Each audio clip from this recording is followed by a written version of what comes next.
Hi friends, ഇന്ന് ഞാൻ നിങ്ങളായിട്ട് ഷെയർ ചെയ്യുന്നത് നല്ല ടേസ്റ്റി ആയിട്ടുള്ള മുംബൈ ചിക്കൻ ബിരിയാണിയുടെ റെസിപ്പിയാണ്. അപ്പോൾ ഇതിനു മുമ്പ് ഒരുപാട് ബിരിയാണി റെസിപ്പീസൊക്കെ ഞാൻ ഇട്ടിട്ടുണ്ട്. ഒരു 26 റെസിപ്പീസൊക്കെ ഇട്ടിട്ടുണ്ടോ ബിരിയാണി മാത്രം. അപ്പോൾ പല സ്ഥലത്തെ ബിരിയാണികളും കാണിച്ചിട്ടുണ്ട്. കാണാത്തവരുണ്ടെങ്കിൽ കണ്ടു നോക്കുക. അതുപോലെ തന്നെ ഈ ഒരു ബിരിയാണി നല്ല ടേസ്റ്റി ആയിട്ടുള്ള ഒരു ബിരിയാണിയാണ്. അപ്പോൾ ഇതെങ്ങനെയാണ് നോക്കിയാലോ. ആദ്യം തന്നെ ബിരിയാണി ഉണ്ടാക്കാൻ വേണ്ടി ഒരു പാത്രം അടുപ്പത്ത് വെച്ചിട്ട് അതിലേക്ക് ആവശ്യത്തിനുള്ള ഓയിൽ ഒഴിക്കുന്നുണ്ട്. ഇത് ഓയിലാണ് നമ്മൾ ഉണ്ടാക്കുന്നത് കേട്ടോ, ഇതിൻ്റെ മസാലയൊക്കെ. ഇനി ഇതിലേക്ക് നമ്മൾ ഒരു വലിയ ഉള്ളി അരിഞ്ഞത് ചേർത്ത് കൊടുക്കുന്നുണ്ട്. ഈ ഉള്ളി നമുക്ക് ഫ്രൈ ചെയ്തിട്ട് കോരി മാറ്റാൻ വേണ്ടിയിട്ടാണ്. അപ്പോൾ 1 കിലോ അരി 1 കിലോ ചിക്കൻ എന്നുള്ള അളവിലെടുക്കുകയാണെന്നുണ്ടെങ്കിൽ ഒരു ഉള്ളി ഫ്രൈ ചെയ്തെടുത്താൽ മതി കേട്ടോ, കൂടുതലായിട്ട് ചെയ്യേണ്ട ആവശ്യമില്ല. ഇത് നമ്മൾ ചോറ് ഗാർണിഷ് ചെയ്യാൻ വേണ്ടി മാത്രമാണ്. അപ്പോൾ ഉള്ളി നന്നായിട്ട് ഫ്രൈ ആയി വന്നിട്ടുണ്ട്. അത് നമുക്ക് ഓയിലിൽ നിന്ന് കോരി മാറ്റാം. ഇനി അതേ ഓയിലിക്ക് തന്നെ നമ്മൾ ഹോൾ ഗരം മസാല ചേർത്ത് കൊടുക്കുന്നുണ്ട്. ഒരു 5 ഏലക്ക, 5 ഗ്രാമ്പു, ഒരു കഷ്ണം പട്ട, അതുപോലെ 1 ടീസ്പൂൺ ചെറിയ ജീരകം, 1/2 ടീസ്പൂൺ വലിയ ജീരകം, അതുപോലെ 1 ടേബിൾ സ്പൂൺ കുരുമുളക് മണിയും കൂടെ ചേർത്തിട്ടുണ്ട്. ഇത് നോർത്ത് ഇന്ത്യൻ ബിരിയാണിക്ക് നിർബന്ധമായിട്ടുള്ള കാര്യമാണ്. എല്ലാ മസാലകളും പൊടിക്കാതെ ഇതുപോലെ ഒന്ന് ചേർത്ത് കൊടുക്കാറുണ്ട്. ഇനി ഇത് നന്നായിട്ടൊന്ന് മൂത്ത് പൊട്ടി വരുന്ന സമയത്ത് നമുക്കിതിലേക്ക് 3 ഉള്ളി അരിഞ്ഞതും കൂടെ ചേർത്ത് കൊടുക്കാം. അപ്പം നമ്മൾ ഉള്ളി എന്ന് പറയുന്നത് സവാളയാണ് കേട്ടോ. ചില ഭാഗത്ത് സവാള എന്നാവും പറയാം. ചിലർ ചോദിക്കാറുണ്ട് ഉള്ളി സവാള അല്ലേന്ന് ചോദിക്കാറുണ്ട്. അപ്പോൾ കാണുമ്പോൾ മനസ്സിലാവുമല്ലോ. അപ്പോൾ നമ്മൾ ഉള്ളിന്ന് തന്നെ വലിയ ഉള്ളി ചെറിയ ഉള്ളി എന്നൊക്കെ തന്നെയാണ് പറയാറുള്ളത്. സവാള എന്നങ്ങനെ യൂസ് ചെയ്യാറില്ല കേട്ടോ, അതുകൊണ്ടാണ്. അപ്പോൾ ഉള്ളിയും കൂടെ ചേർത്തിട്ട് നമുക്കിതൊന്ന് വഴറ്റി കൊടുക്കാം. അപ്പോൾ ഉള്ളി പെട്ടെന്നൊന്ന് മൂത്ത് വരാൻ വേണ്ടിയിട്ട് നമുക്കിതിലേക്ക് കുറച്ച് ഉപ്പും കൂടെ ചേർത്തിട്ടൊന്ന് വഴറ്റിയെടുക്കാം. ഉപ്പ് ചേർത്ത് വഴറ്റുകയാണെങ്കിൽ കുറച്ചും കൂടെ പെട്ടെന്ന് തന്നെ ആയി കിട്ടും. ഇപ്പോൾ നമ്മൾ സാധാരണ നമ്മൾ മലബാർ ബിരിയാണിയൊക്കെ ഉണ്ടാക്കുന്ന സമയത്ത് നെയ്യിലൊക്കെയാണ് നമ്മൾ ചെയ്യാറുള്ളത്. ഇത് ഓയിലാണ് കേട്ടോ ചെയ്യുന്നത്. അപ്പോൾ വെളിച്ചെണ്ണ അല്ലാത്ത ഏത് ഓയിലും നിങ്ങൾക്ക് എടുക്കാം. ഉള്ളി ഒന്ന് വഴന്ന് വരുന്ന സമയത്ത് നമുക്കിതിലേക്ക് ഇഞ്ചി, വെളുത്തുള്ളി, പച്ചമുളകും കൂടെ ചേർത്തത് ഇതിലേക്ക് ഇട്ട് കൊടുക്കുന്നുണ്ട്. പച്ചമുളക് ഞാൻ ചതച്ചിട്ടാണ് എടുത്തിട്ടുള്ളത്. നിങ്ങൾക്ക് വേണമെങ്കിൽ ചെറുതാക്കി അരിഞ്ഞിട്ട് വേണമെങ്കിലും ചേർത്ത് കൊടുക്കാം. ഒരു 2.5 ടേബിൾ സ്പൂൺ എല്ലാം കൂടെ ചതച്ചത് 2.5 ടേബിൾ സ്പൂണാണ് ഞാൻ എടുത്തിട്ടുള്ളത്. ഒരു വെളുത്തുള്ളീൻ്റെ ഒരു കുട എടുത്തിട്ടുണ്ടായിരുന്നു. ഒരു ചെറിയ കഷ്ണം ഇഞ്ചി, അതുപോലെ പച്ചമുളക് നിങ്ങളുടെ എരിവിന് ആവശ്യമായിട്ടുള്ള എടുക്കുക. ഇത് അത്യാവശ്യം എരിവുള്ള ഒരു ബിരിയാണിയാണ് കേട്ടോ. പച്ചമുളകും മുളക് പൊടിയും നമ്മൾ ചേർക്കുന്നുണ്ട്. പിന്നെ ബിരിയാണി മസാലയിൽ കുരുമുളകിൻ്റെ ആ ഒരു ഇതും കൂടി ഉണ്ട് കേട്ടോ. അപ്പോൾ അത്രയും അത്യാവശ്യത്തിന് എരിവുള്ള ബിരിയാണി തന്നെയാണ്. ഇതിൻ്റെയൊക്കെ ഒരു പച്ചമണം മാറി വരുന്ന സമയത്ത് 2 വലിയ തക്കാളി അരിഞ്ഞതും കൂടെ നമ്മൾ ഇതിലേക്ക് ചേർത്ത് കൊടുക്കുന്നുണ്ട്. 2 തക്കാളിയുടെ ആവശ്യമുള്ളൂ. നമ്മൾ തൈരൊക്കെ ചേർക്കുന്നതുകൊണ്ട് തന്നെ അത്രയും പുളിപ്പിൻ്റെ ആവശ്യമുള്ളൂ. ഈ തക്കാളി ഒന്ന് വഴന്ന് കിട്ടാൻ വേണ്ടി നമുക്കിതൊന്ന് അടച്ചു വെക്കാം. കുറച്ച് സമയം കഴിഞ്ഞിട്ടൊന്ന് തുറന്നിട്ടുണ്ടെങ്കിൽ തക്കാളിയൊക്കെ നന്നായിട്ട് തന്നെ വെന്ത് കിട്ടും. ഇപ്പോൾ തുറന്ന് വെച്ചിട്ട് ഇങ്ങനെ വഴറ്റിയെടുക്കുകയാണെന്നുണ്ടെങ്കിൽ ഒരുപാട് ഓയിൽ ഉണ്ടെങ്കിൽ നമുക്ക് തക്കാളിയൊക്കെ പെട്ടെന്നാവുള്ളൂ. അടച്ചു വെക്കുകയാണെന്നുണ്ടെങ്കിൽ തക്കാളി പെട്ടെന്ന് തന്നെ വെന്ത് കിട്ടും. അപ്പോൾ നല്ല പോലെ ഒന്ന് ആയതിനു ശേഷം നമുക്കിതിലേക്ക് മസാലപ്പൊടികളൊക്കെ ചേർക്കാം. നമ്മൾ സാധാരണ ബിരിയാണി ഉണ്ടാക്കുമ്പോൾ മഞ്ഞൾപ്പൊടി മാത്രമേ ചേർക്കാറുള്ളൂ. ഇതിൽ നമ്മൾ മല്ലിപ്പൊടി, മുളക് പൊടിയൊക്കെ ചേർക്കുന്നുണ്ട്. ഒരു 1/4 ടീസ്പൂൺ മഞ്ഞൾപ്പൊടി ചേർക്കുന്നുണ്ട്. അതുപോലെ നിങ്ങളുടെ എരിവിന് ആവശ്യമായിട്ടുള്ള മുളക് പൊടി ചേർത്ത് കൊടുക്കുക. ഇനി 1 ടീസ്പൂൺ മല്ലിപ്പൊടിയും കൂടെ ചേർക്കുന്നുണ്ട്.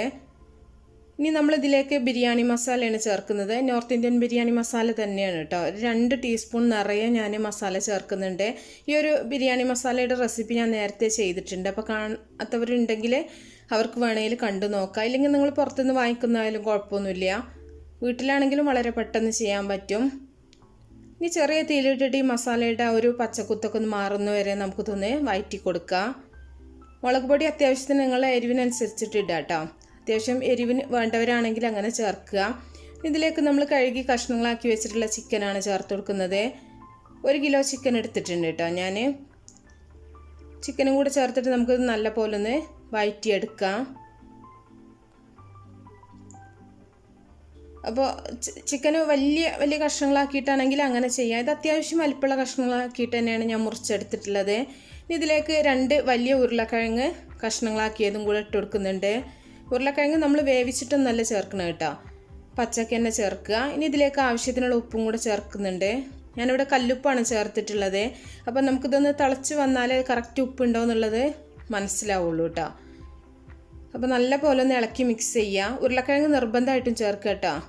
ഈ ഒരു ബിരിയാണിയുടെ പ്രധാനപ്പെട്ടൊരു കാര്യം ഉരുളക്കിഴങ്ങ് ചേർത്തിട്ട് തന്നെയാണ് ഇത് ഉണ്ടാക്കാറുള്ളത്. ഇത് നമുക്കിതൊന്ന് അടച്ചു വെക്കാം. കുറച്ച് സമയം കഴിഞ്ഞിട്ട് ഒന്ന് തുറന്നിട്ട് ഒന്നും കൂടെ നമുക്കിതൊന്ന് ഇളക്കി കൊടുക്കാം.